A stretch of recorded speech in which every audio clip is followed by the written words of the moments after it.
This is the introduction to module number 6.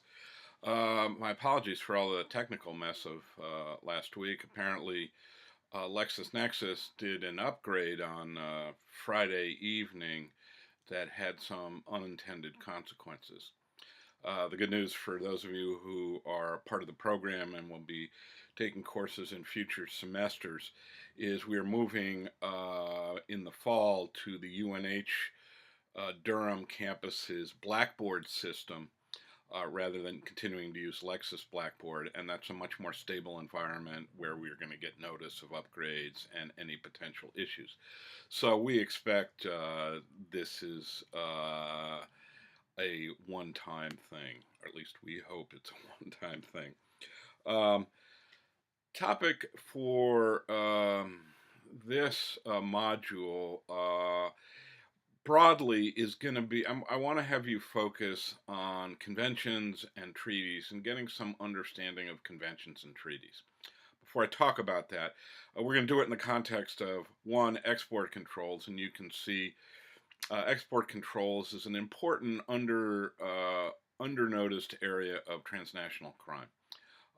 It by its nature, it involves cross-border issues, and the readings explain that in a pretty straightforward fashion. The second topic for this module is art crime and cultural heritage crime. Um, we're not going to delve in depth in the area of art crime or cultural heritage crime. We hope in future courses to develop a specific course in that area. But what it's useful for purposes of this module is for you to do some research, both on the internet, essentially, in terms of understanding the kinds of international agencies that investigate art crime, that foster cooperation between countries regarding art crimes, and also the body, such as there is, of international law, primarily in the form of conventions and treaties, that applies to art crime. So there's not going to be a substantive reading on the nature of art crime. I encourage you to look on the internet. There's a huge array of resources describing what art crime is, and by virtue of the research project you're going to be doing, you will read those a number of those sites and begin to understand what it is. But the focus of this module is to get you familiar with the idea of conventions and treaties, and also to start educating you about international legal research. The UNH Law Librarian has created a PowerPoint presentation with a voiceover that's part of what you will read that describes broadly how to do international legal research. Again, those of you who are enrolled in the graduate degree programs will take a full 2 credit course in the fall on international legal research.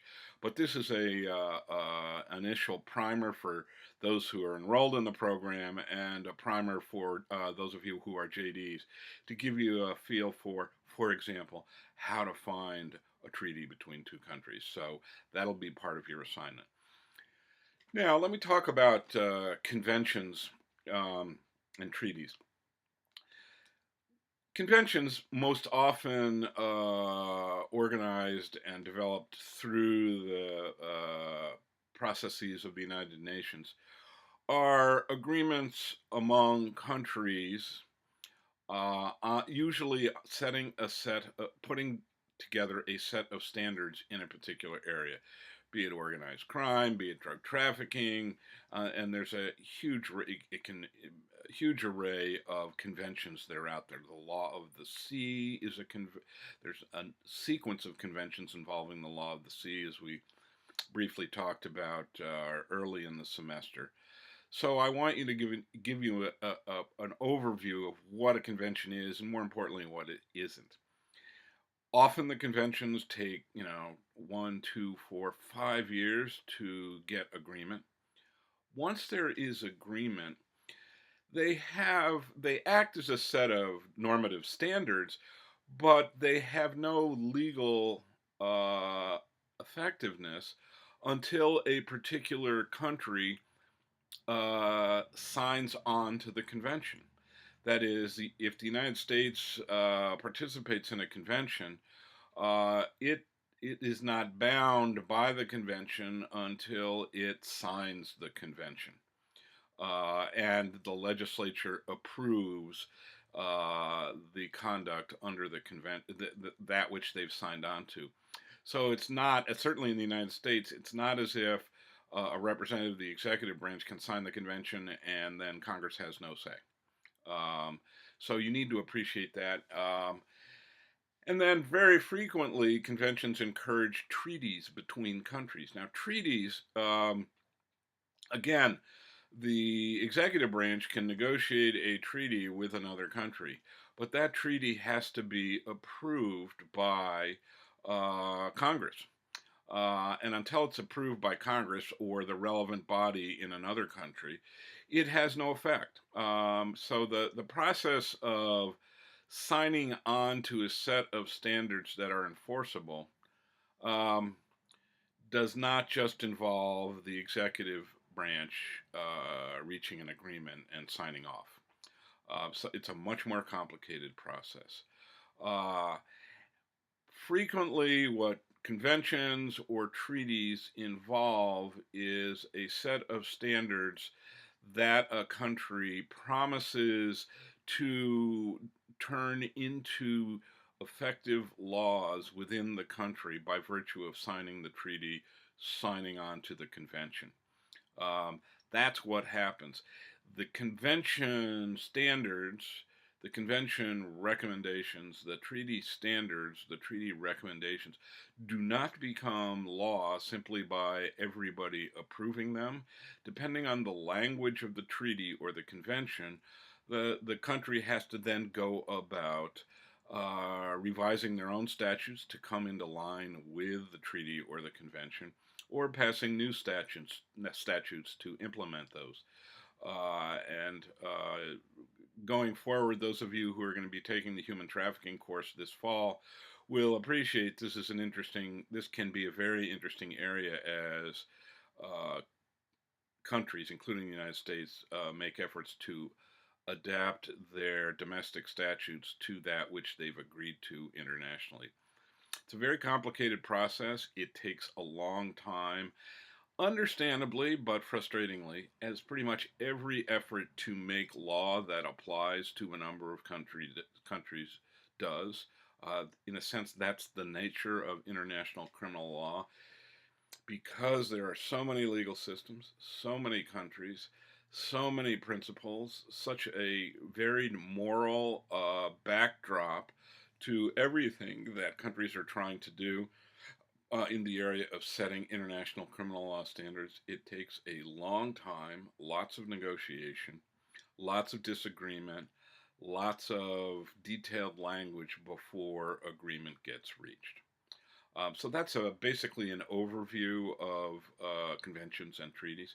One further point, the assignment, there's only one assignment for this week. Um, it is a research project. It is in the assignment section on the course website. You will see when you get to the assignment section that the test looks like it involves computer crimes. It doesn't. Simply click on the essay word or language, in spite of the fact it looks like a computer crime problem, and you will see that it isn't. One of the still unresolved technical issues is my inability to edit that which I used last semester in a module and adapt it to this semester. So it'll look like a computer crimes test. Do not be waylaid by this. Just click on that language, the essay question language, and you will then go to a place where the actual problem is located, and you will understand it. Uh, you are to do the essay on the website. You're not to do it independently and then send it to me. The way you do that is once you get to the essay question, you in the upper right corner of the page there will be a button or icon that says begin. Click on that and you can write your answer in there. So if you have any problems with this, feel free to get in touch. If you have any other technological problems, please get in touch with me as quickly as possible. It was very helpful that those of you who noticed the problem last weekend were able to get in touch with me. It enabled us to get it fixed a lot quicker. So good luck with the this week's module, and I will chat with you next Monday. Enjoy the 4th of July holiday.